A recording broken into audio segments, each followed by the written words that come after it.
information. At least the driver in there, we haven't heard of any passengers at this point. It started, from what we understand, I up seen in, the video with the sister off went the out, 14 freeway in what they did to the their little girl and Santa shit. Clarita area, Newhall area. Yeah, that was crazy. Let's look in that front window, see if was a we can whore. see anything a little Yeah, she better. was willing to do that shit. All we Your see sister's right a hoe. now What you is getting a mad for, man? driver, one hand on You the know what it steering is? wheel, one hand in their lap as we continue southbound 5, coming up on Buena Vista Street, still going about 75 miles an hour. Now, when we first heard this pursuit, the dispatcher that was talking to the units on the ground was a little confused because the officers pretty much described, hey, we're trying to pull over this car wanted for possibly being stolen, but they're not listening to us, they're not pulling over. And then the deputy actually had, or the dispatcher actually had to ask, are you in pursuit, or is it just having a hard time pulling over? And it did indeed turn into a pursuit at that point, and that's when the other officers started getting involved and positioning themselves to assist with this pursuit now. And now we're still continuing through Burbank. You can see that with the Skyview 5 mapping system southbound on the 5 freeway. Still going about 65 miles an hour. This is kind of the normal flow of traffic for right here on the freeway. There is some traffic, so there's some construction, so there is some winding back and forth. But all in all, a very clear freeway for this time of day on a Thursday as we continue 5 south. Luckily, good weather, no more rain in the area as we continue, so we don't have to worry about as many hazards on the freeway in terms of weather conditions. But luckily, with this not going at super high rates of speed, 75 miles an hour now, it's not posing a lot of danger to the public that it's passing. That driver is still sticking to that number 1, number 2 lane. Very, very smooth driving, not very erratic at this point, but the CHP is ready, and they are planning for different options, say this pursuit ends, as well as different ways to end a pursuit. So there are things like spike strips that they can use if they can find some sort of consistency in the driving. They can consider a pit maneuver, they consider other tactics as well. But right now it just seems like the CHP is content on following this vehicle in pursuit as we continue 5 southbound through Burbank Boulevard. Colton, does it look like he's going to stay on the 5 or possibly jump onto the 134? It's a little hard to say at this point, Glenn. We're still probably 2 miles away from that interchange. But what we've noticed from this driver so far is it kind of seems like the tendency is just wanting to go south. So we haven't seen him jump on the 170. That could have been an option if they wanted to go more west or east. But we'll just have to see as we continue southbound here. In just about a mile, mile and a half, we should see that interchange coming up, and we'll be able to decide there. But as this driver kind of kind of stays in the center of the freeway, that allows that driver a bunch of different options as we continue southbound here, including deciding if they want to get off and get on those surface streets. And in those cases, the CHP might have to hand it off to Burbank Police or one of the other agencies. But right now, the CHP is continuing in this pursuit. They've actually moved over to one of their statewide channels, their blue channels, from the local offices up here to a statewide channel so that it's easy as this pursuit continues into other jurisdictions of the CHP for those officers in those different areas to access the channel, to listen to what's happening, what has happened, so that they're prepared for what's coming. And then those other officers from the pursuing agencies that are in it right now can know when they are free to back out without having to do a lot of dancing between the dispatchers on the different offices' frequencies. But we're still continuing southbound, coming up on Western. We're now in the Glendale area here, right about the 134. It looks like we're going to be sticking to the 5 southbound at this point if the driver continues in this number 2 lane. But if you're not familiar with this area up here, this is the 5 134. The LA riverbed's right here. We have the LA Zoo as well, and this is kind of a major interchange, especially this time of day as people start to head home from work back into the San Gabriel Valley, back up into the San Fernando Valley, and out of the downtown LA area as well. Well, hopefully once he gets past the 134, the 170, and starts heading toward downtown, if he stays on the 5, traffic will start getting a little bit heavier, which might slow him down a bit, because right now, Colton, it looks like, except for a few cars, he's got a wide open drive. Yeah, that's for sure. And just looking ahead out the front of Skyview or Sky 5, down towards the zoo, probably in about a mile, where we actually see the traffic come to a stop for the most part. So the So the driver's going to have to make a decision up here if they're just going to sit in that traffic or if they're going to try to get off the freeway.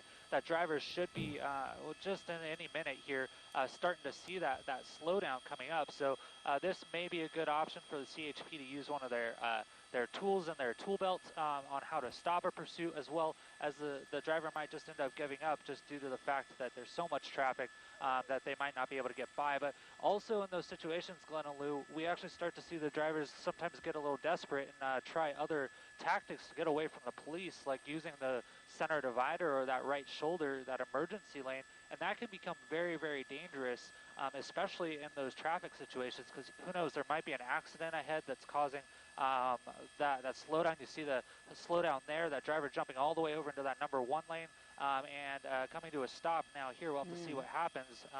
And it looks like the CHP is right there on the driver's tail, setting up for a possible termination, but that driver is still continuing now.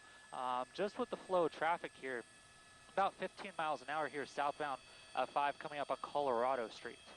You know, it's interesting compared to the pursuit that we had just 2 days ago on Tuesday.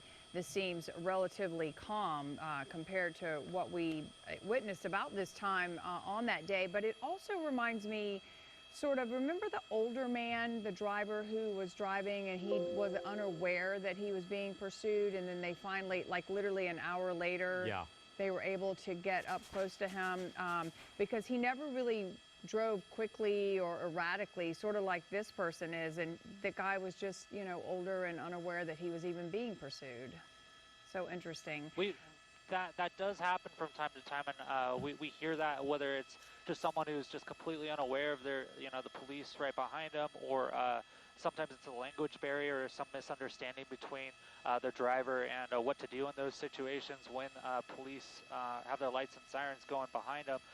But this doesn't seem to be necessarily the case here. That driver is speeding up, trying to get away from those officers, and the driver's had plenty of time now, probably over 20 minutes now, to heed to those lights and sirens behind them.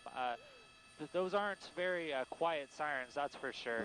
And what we're hearing now from the LAPD airship that's over the pursuit is there is quite possibly a passenger in the vehicle as well. So we don't know what dynamic that brings to the situation. Is the driver doing this willingly? Is the passenger in there willingly? We don't know what's happening inside that vehicle right now. And so it's a very tense situation for those officers on the ground. Not only do they have to worry about the public and the safety of the public around, like all that traffic that we're seeing here, but they also have to worry about what's happening inside that vehicle. You can see that CHP airship just flying through the shop there. They're now taking over for the LAPD to look inside that vehicle, see what's going on, as well as call to pursuit for those officers on the ground so that they can focus on driving and focus on that safety mechanism, because their first priority is keeping the public safe. And we would hate to see an officer get in an accident or something trying to stop or get a vehicle to stop and cause more of a problem. So they're going to be focusing more on driving while that airship is overhead, trying to look inside, see what's going on, calling out the pursuit in terms of locations for the other officers in the area, for those dispatchers and commanders back at the dispatch center. And it looks like we're seeing that window roll down, and the driver he's communicating with somebody, gesturing out the window, and hands off the wheel, kind of making gestures and talking, it looks like, inside that vehicle. So that could confirm the fact that we have a passenger inside that vehicle. But this is the first time we've seen that window down, the suspect looking out of the vehicle, kind of looking up at us helicopters here. And so it does seem as if that driver is aware of the situation, what's going on, and is aware that there are police behind them. With that window down, they surely can hear the sirens, that's for sure. It's a little tough right now. We'll try to get you a better shot as we work down the 5 freeway here, going through Glendale Boulevard. Just a little bit of an angle issue with those semis, but now all the way over into that number 4 lane. And this just opens up opportunities for that driver to consider to jump off the freeway. You can see that CHP officer to the top of your screen. That officer is here to do one of those, as I kind of describe them, leapfrogs that the CHP is known to do, where they hand off between agencies. So now we're going out of the Altadena area, CHP to more the central area of California Highway Patrol, and there was your handoff right there, that SUV taking over for that Dodge Charger that was in the pursuit just moments ago, and they're going to now take over this pursuit as it goes into their jurisdiction here 5 southbound at Glendale Boulevard. And what that does is it just gives a new set of eyes on the ground, a new people who know the jurisdiction, know their freeways, know the side streets, and gives those officers a break that were in that pursuit through the San Fernando Valley. And it's something that we always see with the California Highway Patrol, something they're really good at, and it allows the CHP to take a pursuit from, say, Santa Clarita all the way down to San Diego, or from LA all the way up to San Diego with no problem, because they can do that seamless transition so very easily. And they not only hand off that pursuing primary unit that you see there, that SUV, but they also hand off the backup unit, the second unit in the pursuit, as well as the supervisor sometimes trades out as well, bringing a whole set of fresh eyes to continue this pursuit. Now, the CHP only runs with 3 units in their pursuit, but they can bring in more if needed. They can also request assistance from agencies in the area, like LAPD or Glendale PD if they need that. They can bring in K9 if that's necessary. There's all sorts of different options that the CHP has, as well as they have all their own specialty teams in those areas as well. But you can rest assured that not only the CHP are involved in this, but all those agencies in the area, the sheriffs, the LAPD, the local agencies like Glendale, they are all notified of this just in case it comes off the street, that they can assist if they're required, if set up a perimeter if they need to, but that airship overhead is going to be kind of directing those tactics if it comes to it. But now we're just still sitting in this traffic going about 10, 15 miles an hour, southbound 5. Coming up at about, let's see, this would be the 2 freeway we're approaching right now here in the Silver Lake area as we continue 5 southbound. This pursuit starting in the Newhall area, up in near Newhall and Santa Clarita area, and has now worked its way probably about 10, 15 miles south, maybe more as we continue. And Colton, now we're stopped here. Is there traffic in front of, or is that car just stopped? That car is just stopped. That's a great catch, Lou. We haven't really seen that, and that could be related to that front driver just hearing the lights and sirens and stopping, or they're taking matters into their own hands to bring this to an end. You can see now the California Highway Patrol getting out and trying to do that standoff, but that driver just went around that other SUV and continues on their way. Now that's a very dangerous situation for a driver to get involved in, and to get involved in pursuit in their own personal vehicle. That is not something that's recommended or wanted by the law enforcement agencies, because now you're putting yourself in danger, and not only do the officers have to worry about the general public, but also themselves and the other people in the vehicle, but they have to worry about that person that was in that SUV that was stopping the suspect vehicle as well, because now they're in the line of fire. If for some reason a firefight did occur, that vehicle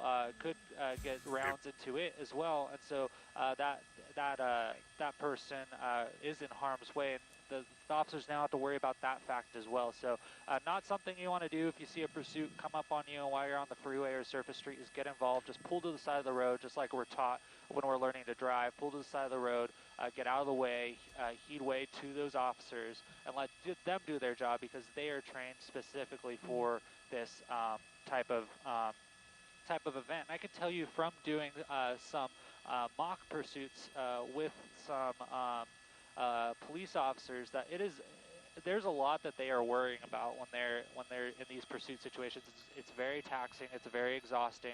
They train a lot for this, and they train for how they terminate, how they end as well. And so taking as many factors out of that as possible is what they want to do. That's why we see the officers do traffic breaks and block off intersections when these pursuits come to an end. And that's to protect the public and take as many variables out of the equation as possible as they attempt to apprehend the suspect. But we're still continuing 5 southbound here through about Stadium Way. still very, very heavy traffic.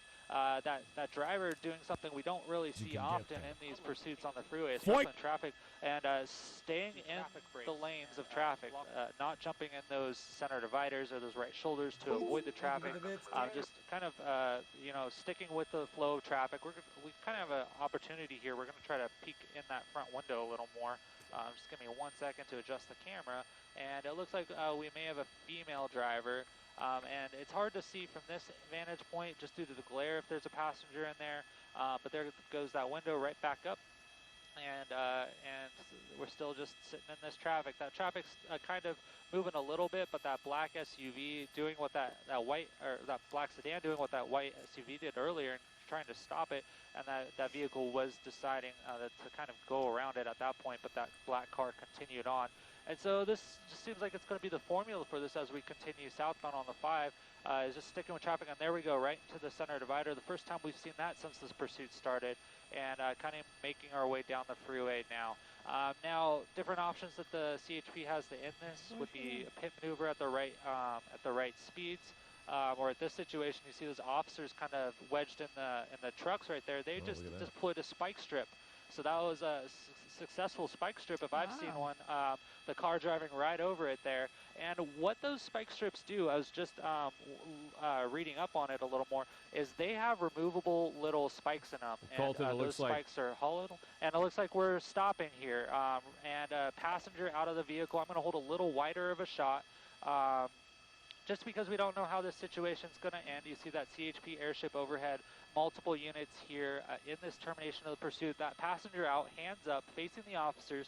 What they're going to do is ask that passenger to turn around and face backwards to them so that they can walk that passenger back in a safe manner and kind of have more control of the situation. But now the time's on those CHP officers' sides. They have control of the freeway. You can see the traffic stopped. They have control of the situation for the most part, but that suspect or that passenger, hands up, turning around, backing up to the officers. This is what we want to see in this situation as we continue to watch this passenger back up. They're going to probably have the passenger stop here shortly and just show their waistband. Maybe not. Looks like we're going to continue back, on that arrest team at the top of your screen is going to take that passenger and detain them. And then now they're going to focus on that driver. The spike strips may have been a deterrent for that driver to continue on in the pursuit, as now they know their car is going to be disabled shortly, but still no movement from that driver to open the doors. But the CHP is going to take their time with this.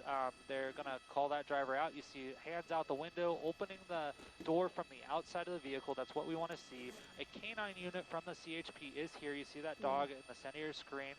Just in case that driver decides to run, those canine officers are a lot faster than those officers with 2 legs, that's for sure. And so what we're going to see here is they're probably going to ask the driver to throw out the keys, open the door from the outside, and exit the vehicle. And now it's just a waiting game, but the time is on those officers' side. They have plenty of manpower here, as well as that freeway shutdown, just in case they need that, but also for those officers' safety. They don't have to worry about cars rushing past them or putting any of the public in danger. But I'm just going to zoom in just a little bit, try to get you a little better shot, see what's going on.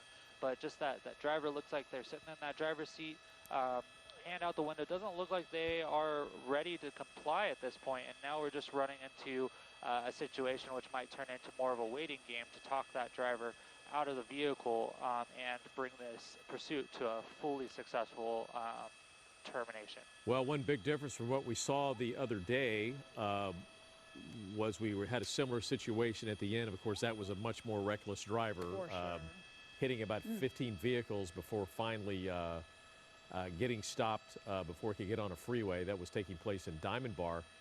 And hours we're sitting here watching a standoff, and surprisingly, a small child, once they put some tear gas into the vehicle, a small child opened the rear door on the passenger side and came out of the vehicle.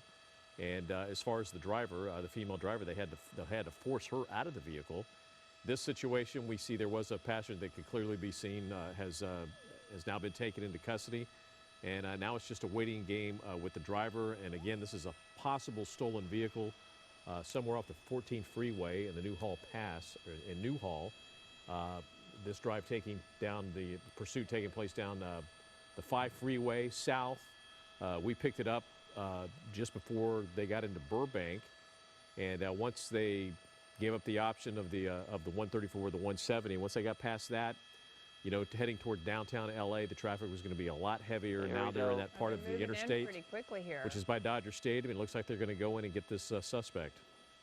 Yeah, the CHP doing a little different tactic here. It doesn't look like the driver wanted to comply, so they're going to go up and talk to that driver face to face. You see the shields there.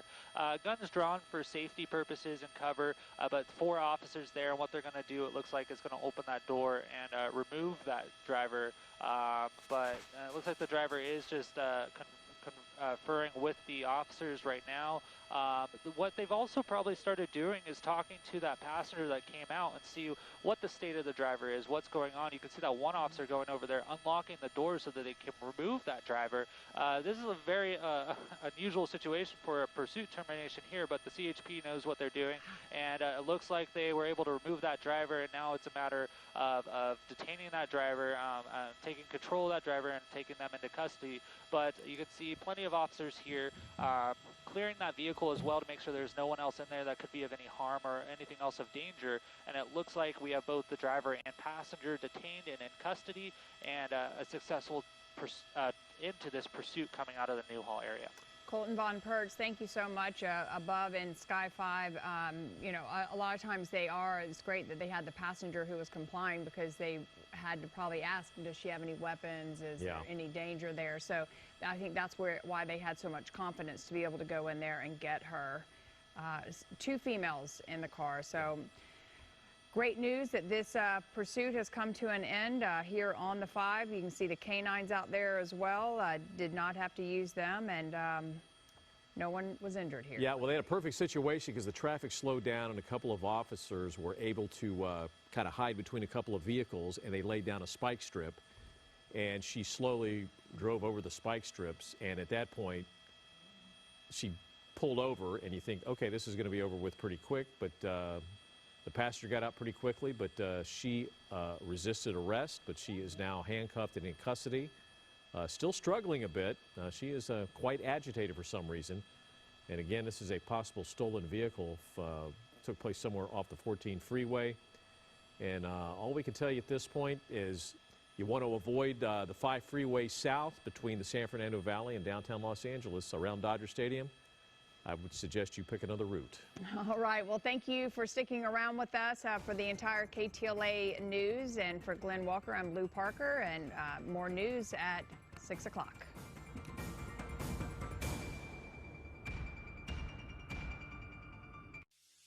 It's a concern shared by us all. Whether it's motivated by the desire to protect and preserve our youthful appearance or to fix the imperfections we notice at any age, one thing is